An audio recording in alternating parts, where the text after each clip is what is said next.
여러분 안녕하십니까? EBS 초대석 정관영입니다. 연말이 되면 항상 하는 말이죠. 다사다난했던 2018년 이제 저물어 갑니다. 뭐니 해도 먹고 사는 문제, 민생, 경제가 가장 중요한데요.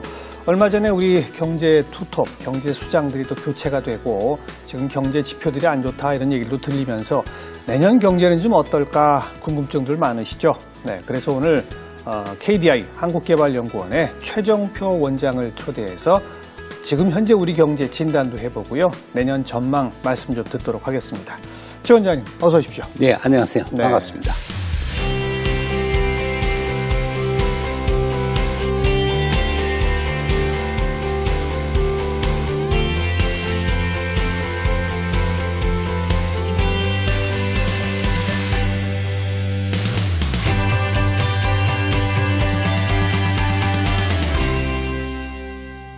KDI 한국개발연구원이 국책연구기관으로 우리 경제 분야 총괄하는 제일 큰 연구기관이죠. 그렇죠. 이게 예. 만들어진 지 오래되지 않았습니까? 예, 오래됐습니다. 그러니까 1971년에 설립됐으니까 지금 한 2년 지나면 50주년 맞이하고 있습니다. 그렇군요. 예, 예. 원장님께서는 원장 맡으신 지 이제 한 6, 7개월 정도 예, 그 정도 됐습니다. 예, 예. 어떠세요? 좀 이제 상황 파악이 다 되셨습니까? 상당 부분 이해를 하고 있습니다. 이해를 하고 있는데, 계속 또 새로운 상황이 발생하니까, 네. 또 그때 또, 적응을 해가면서 일을 해야죠. 원장 취임하시면서 사회적으로 이 변화와 개혁의 시대다. 예. 이런 말씀을 화두로 예. 던지셨지 않습니까? 예, 예. 어떤 의미에서 변화와 개혁을 취임하면서 강조하셨던 겁니까? 우리 사회가 지금 한 50년 정도 이제 경제 개발, 고도 성장을 이제 주도를 했는데, 예.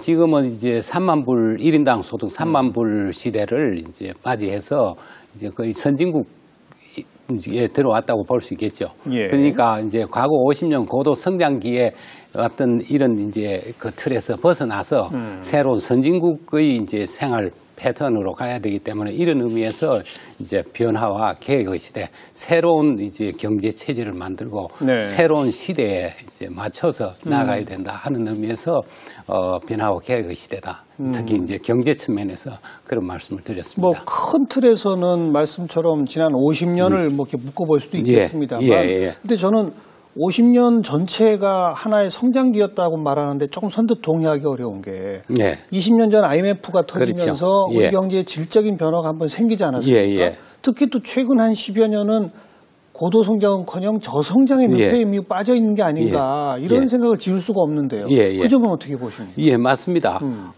과거 한 30년 정도는 고도 성장이라고 볼 수 있고요. 그리고 이제 IMF 위기를 맞아서 이제 주로 경제 개혁, 우리가 이제 시스템을 바꾸는 일에 이제 치중을 했고요. 네. 또 그러다가 한 10년 지나서 또 세계 금융위기가 와서 또 다른 위기를 오고 그래서 또 우리 사회가 많이 변했습니다. 지금은 또 저출산 시대고 또 고령화 시대라고 그래서 인구 구성도 바뀌고 또 생활 양식도 바뀌고 많은 게 바뀌었거든요. 네. 그래서 이제 지금 과거에 이제 그 생활 시대하고는 다른 데 대한 이제 적응이 필요하다고 봐야 되겠죠. 네. 어떻게 진단하십니까? 현재 한국 경제 많은 외국 기관들도 그렇고 위기라고 하는 얘기까지 나옵니다. 위기라고 보세요? 위기라는 말은 쓸 단계는 아니라고 봅니다. 그래요? 경제라는 건 항상 사이클이 있습니다.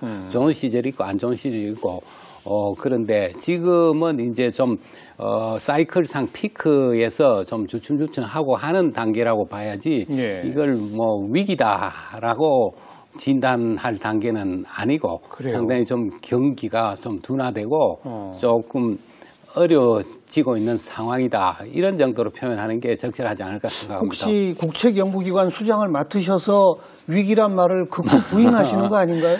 이거는 객관적인 표현이라고 봅니다. 제가 오랜 기간 교수 생활을 했습니다만 그때도 위기란 표현은 특히 이제 IMF 위기라든지 세계 금융 위기 이런 상황엔 위기라고 하지만 그 외에는 항상 좋은 시절이 있고 안 좋은 시절이 있고 그런 식으로 판단을 해야지 위기라는 표현은 굉장히 극단적인 표현이기 때문에 우리가 확실한 근거가 있어야 쓸 수 있는 상황이라고 그래요. 보고 있습니다. 예. 근데 올 한 해 나타나는 경제 지표로는 성장률도 뭐 연초의 전망치보다 계속 다 내려갔고요. 고용 상황 대단히 안 좋고요. 주력 산업의 뭐 투자라든지 실적들도 상당히 안 좋은 모양을 보이고 있고, 뭐 무엇 하나 지표상 좋아 보이는 게 없다. 이런 지적들 나오지 않습니까? 그러니까 이제 지금 경제가 조금 둔화되는 단계다라는 표현이죠. 그게 반드시 위기라고 표현하기는 어렵고요. 그리고 이제 성장에 대해서는 우리가 지금 작년에 3.1% 성장률이고, 예. 금년에 KDI에서 이제 예측하는 금년에 한 2.7% 정도 성장이 가능하고 내년에는 뭐 2.6%까지 내려갈 가능성이 있지 않느냐 하는 건데, 이 성장률을 저는 그렇게 우려할 성장률이라고 보지 않습니다. 그래요? 우리가 과거에 하도 고도 성장을 해서 거기 신화에 빠져 있고 그 향수에 젖어 있어서 성장하는데, 우리는 이제 이 저출산 고령화 시대에 높은 성장률을 갈 수가 없습니다. 이미 잠재 성장률이 한 2.8% 정도를 보고 있는데요. 지금 우리 OECD 국가를 기준으로 보면은 OECD 국가의 우리가 평균 성장률은 물론 높지만 OECD 국가 중에서 성장률이 3% 이상 높은 나라들은 대부분이 사회주의 국가에서 새롭게 편입된 나라들이고 이미 오래전부터 자본주의 시장 경제를 해왔던 나라들, 예를 들자면 독일, 프랑스, 영국 다 1% 내외 성장률이거든요. 유럽 국가들. 예, 유럽 국가들. 그래서 우리는 이미 저성장 기조에 들어갔다. 이래 보고 지금 성장에 집착해서 고도 성장을 계속 추진을 하다 보면 부작용이 더 클 수가 있어요. 예를 들자면 양극화가 더 심화된다든지 물가 압력을 받는다든지 하는 또 다른 문제가 생기기 때문에 적정 성장을 구가하는 게 좋고요. 성장에 그렇게 지금 집착할 단계는 아니라고 봅니다. 그래서 우리가 이제 3만 불시되면 선진국 대열인데, 선진국 대열에서는 양적 성장보다 질적 성장을 추구해야 될 단계거든요. 성장 부분은 좋습니다. 예. 우리는 다시 고도 성장기로 가기는 어렵다. 그 그렇죠. 말씀이시고, 내적 충실함이 필요하다. 그렇죠. 그런데 그래도 내적 충실함을 쌓아나가기 위해서도 경제를 끌고 나가는 주력 산업이라는 건 있어야 되는데, 우리나라의 주력 산업이라고 했던 자동차, 조선, 해운 뭐 전부 요새 안 좋고요. 반도체가 그나마 좋았었는데 반도체도 지금 좀 위험할 수 있다는 얘기도 들리고요. 이건 정말 심각한 문제 아닙니까? 근데 비관적으로 생각하자면 끝이 없고요. 그런 우리 전통 산업들이 과거에는 좋았습니다. 일본 역시 그랬거든. 한때 그런 전자산업으로 일본을 고도 성장을 구가할 때 그런 성장인데, 일본도 다 거의 사이클이 있어서 또 이제 다른 산업으로 옮겨가고, 그러니까 우리도 이제 그 산업들이 상당히 구조 조정에 들어갔다고 봐야 되겠죠. 그렇죠. 고부가가치 추구하는 그런 이제 구조 조정에 들어갔기 때문에 그는 어쩔 수 없는 이제 현상이고 사이클이라고 봐야 되고요. 이제 문제는 새 산업을 일으켜야 되는데, 그 새 산업을 어떻게 이제 그런 전통 산업을 대체할 수 있는 새 산업을 어떻게 만드느냐, 이 이제 고심이죠. 지금 정부에서 추구하고 있는 4차 산업이라든지 벤처 기업이라든지 IT 산업이라든지 뭐 등등, 또 서비스 산업 이런 걸 통해서 이제 새로운 이제 대체 산업을 모색하는 이 작업이 더 저는 중요하다고 봅니다. 그건 지금 잘 되고 있습니까? 신산업 글쎄요, 그걸 이제 지금 판단하기는 좀 이르고요. 그렇다고 해서 이제 전통 산업을 포기하라는 얘기는 아니고요. 전통 산업도 최대한 지킬 수 있는 만 지키고, 거기에 너무 매달려서 연연하는 이제 단계는 지나고, 새 산업으로 이제 전통 산업을 대체할 수 있고 우리 먹거리를 만들 수 있는 이런 데 이제 집중을 해야 되는데, 정부에서는 여러 가지 지금 노력을 합니다. 그 노력을 하는데 그 성과가 어느 정도 나타나느냐 하는 거는 각기 판단이 다르다고 봐야 되겠죠. 이렇게 경제는 이제 한편에서는 성장의 측면, 신산업의 측면 이런 게 있는가 하면, 또 한편에서는 조금 아까 원장님 언급하셨던 양극화. 고용 불안, 뭐 이 측면이 있단 말이에요. 이제 특히 문재인 정부는 일자리 정부를 표방하고, 물론 뭐 소득주도 성장 하나만 있는 건 아니죠. 혁신 성장도 있고 공정 경제도 있지만, 소득주도 성장이 또 거의 트레이드 마크처럼 등장을 하고, 그런데 금년의 실적으로 보면 일자리 정부라는 말이 무색할 정도로 고용 상황이 안 좋지 않습니까? 이 대목, 이 양극화 심화 속에 고용난도 심화되고 있는 이건 어떻게 진단하세요? 지금 뭐 여러 가지 얘기를 주제를 한꺼번에 얘기하셔서 어떤 것부터 지금 네. 말씀을 드려야 될지 모르겠는데 우선 양극화는 상당히 심각한 수준입니다. 그러니까요. 우리나라에 이제 양극화가 모든 면에서 양극화입니다. 예를 들어서 뭐 분배에서 양극화뿐만 아니라 산업 구조라든지 또 우리 경제가 너무 경제력 집중 현상이 심하다든지 대기업 중소기업 사이도 양극화고 그렇죠. 이런 양극화 문제가 과거 50년에 나타난 최고의 부작용이거든요. 맞습니다. 그래서 이 양극화는 사실은 제반 개혁 정책을 추진하지 않고는 극복하기 어렵다고 봅니다. 네. 그리고 이제 일자리 문제는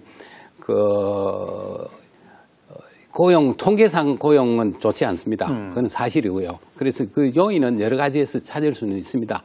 대표적인 게 구조조정에서 전통산업 구조조정에서 이제 나오는 그런 실업 예. 있고 또 인구 구조가 변하면서 나타나는 실업도 있고 예. 또 그 경제 정책 특히 노동 정책에 기인한 요소도 부분적으로 있고 그렇기 때문에 여러 가지 요인에 볼 수 있는데 그거는 이제 여러 가지 대책을 뭐 얘기할 수 있습니다. 얘기할 수 있는데 지금 현 상황에서 이제 고용이 통계상으로 좋지 않게 나타난다는 것은 사실이고요. 네. 그걸 이제 대책은 뭐냐면 가장 중요한 대책은 그 산업에서 흘러나오는 실업을 흡수할 수 있는 새 산업을 일으켜줘야 되거든요. 다시 신산업이라고요. 예, 신산업을 일으켜줘야 되는데 신산업을 이제 우리 KDI에서는 한 7개 신산업을 잡아서 지금 연구를 하고 있습니다. 이 산업들을 미래 산업이고 노동집약적인 산업이고 또 삶의 질을 개선할 수 있는 산업이고 예컨대 어떤 겁니까? 예를 들면 이제 문화예술 산업 이런 선진국에 가면 우리 근로시간 줄이고 하면은 또 문화생활을 많이 해야 되고 그렇죠. 하니까 국민들이 이제 문화예술 수요를 창출해 줄 수 있는 이런 문화산업 육성 이런 데는 또 고급 일자리도 창출할 수 있고 또 보육 육아 산업 이거는 이제 전부 산업 정책으로 접근하는 겁니다. 네. 이제 복지 정책보다는 그 산업을 신산업으로 그렇죠. 보고 산업 육성 정책을 맞아요. 지금 연구를 하고 있습니다. KDI에서 조만간 연구 결과도 나올 예정인데요.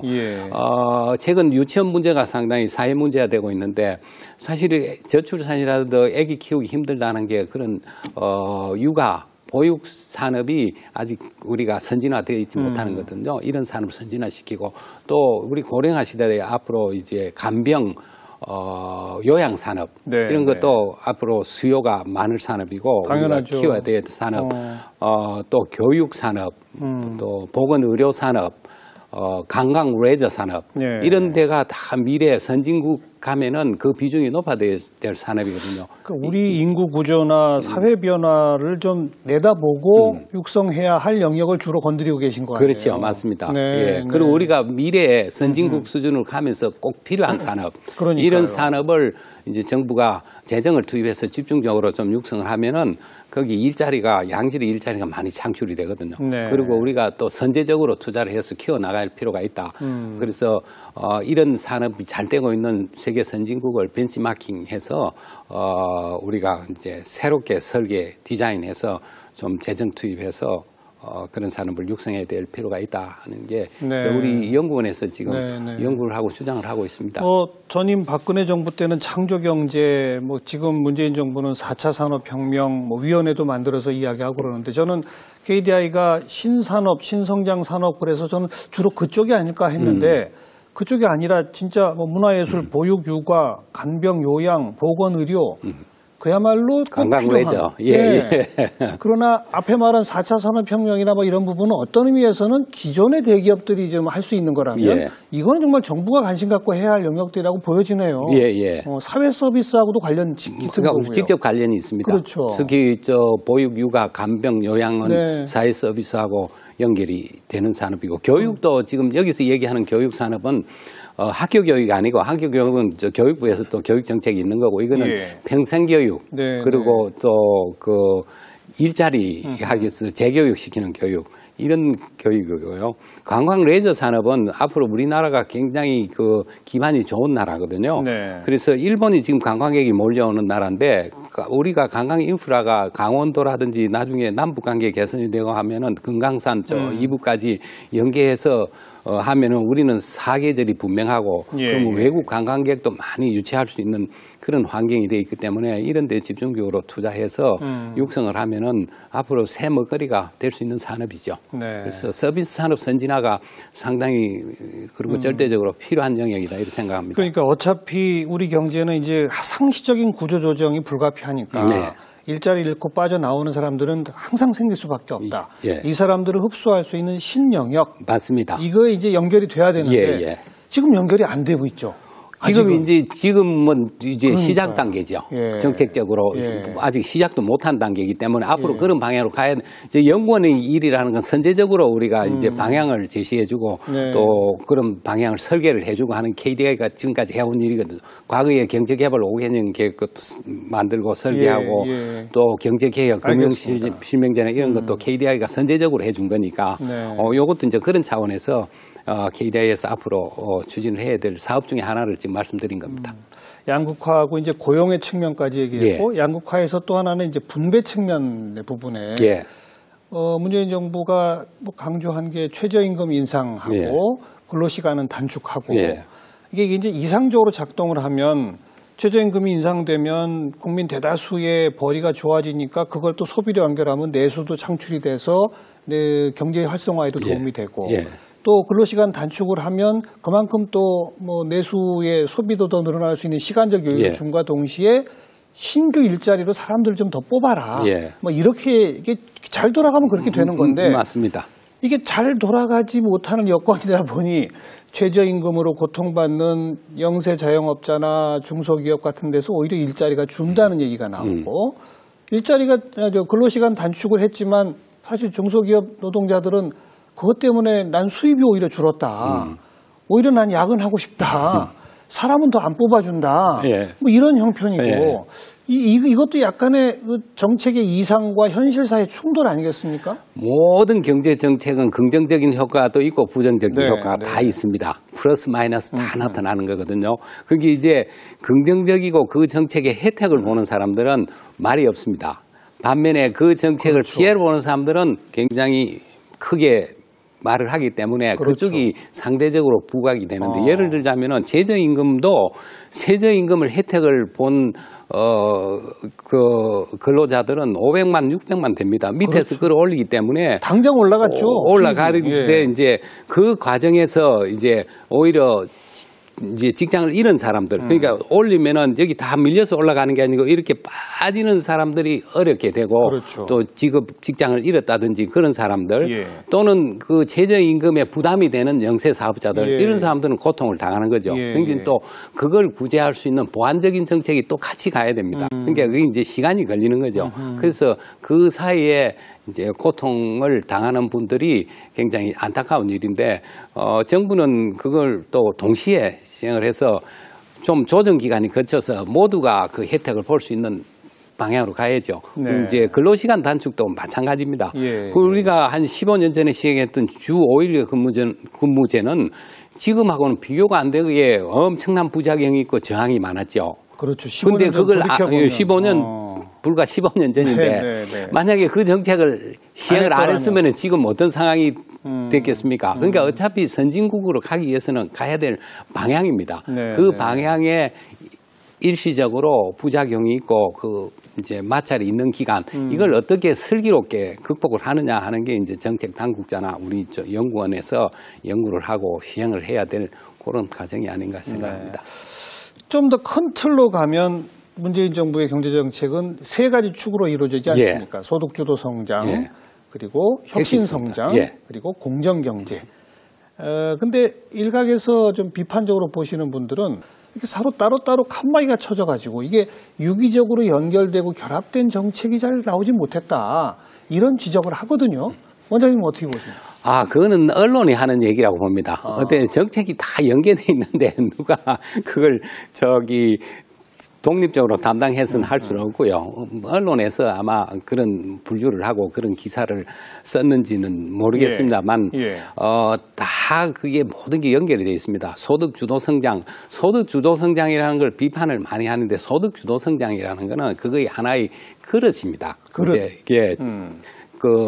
정치적인 슬로건이고 하나의 정책 철학이죠.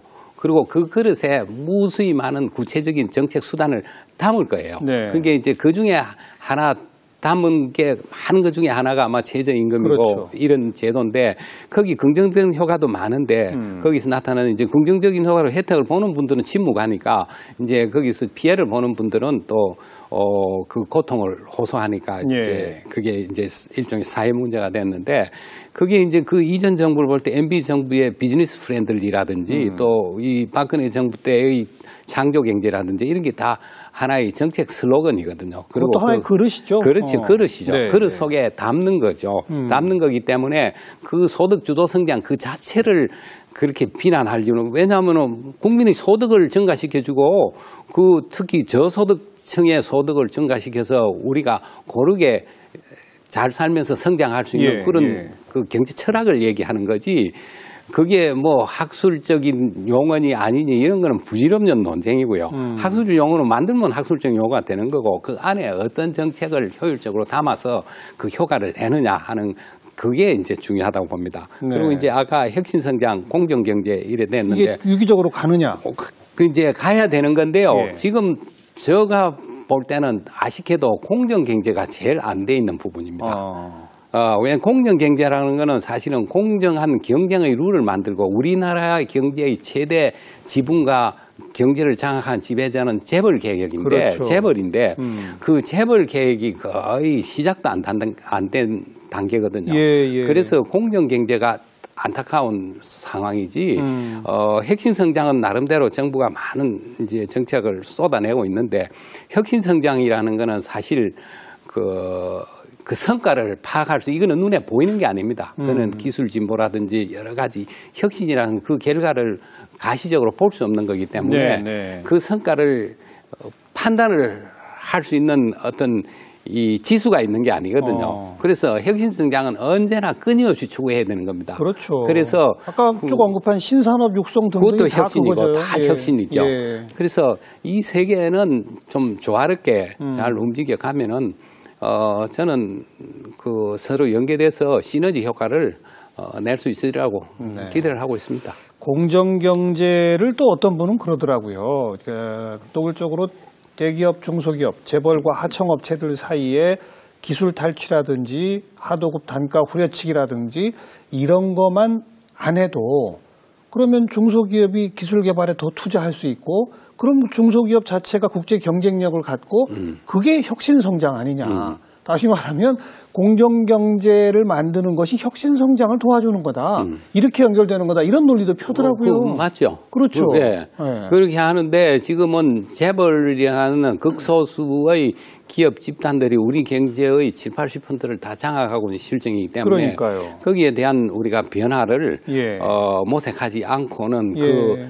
그 불공정한 구조를 해결이 되고 구조 자체가 불공정하기 때문에 그 기업 경제 활동의 결과는 당연히 불공정하게 나타날 수밖에 없거든요. 네. 그래서 이제 그걸 개선하겠다는 게 공정 경제의 목적이라고 봐야 되겠죠. 우리 최정표 원장께서는 특히 뭐 학계에 계실 때부터 대표적인 재벌 개혁론자이고 경제 민주화론자셨는데 왜 문재인 정부가 또 특히 재벌 개혁론자로 유명한 김상조 공정거래위원장까지 앉혔는데 왜 시작도 못하고 있다고 보시는 겁니까? 재벌 개혁을. 그거는 제가 볼 때 판단하는 거고, 네네. 이제 그런 측면이 있다고 봐요. 저는 재벌 개혁이라는 게 이제 제도 개혁이라고 보거든요. 제도 개혁이죠. 예, 기업 제도. 그리고 재벌 개혁이 궁극적으로 지향하는 목표는 경제력 집중 완화, 네. 경제력 집중 해소고, 예.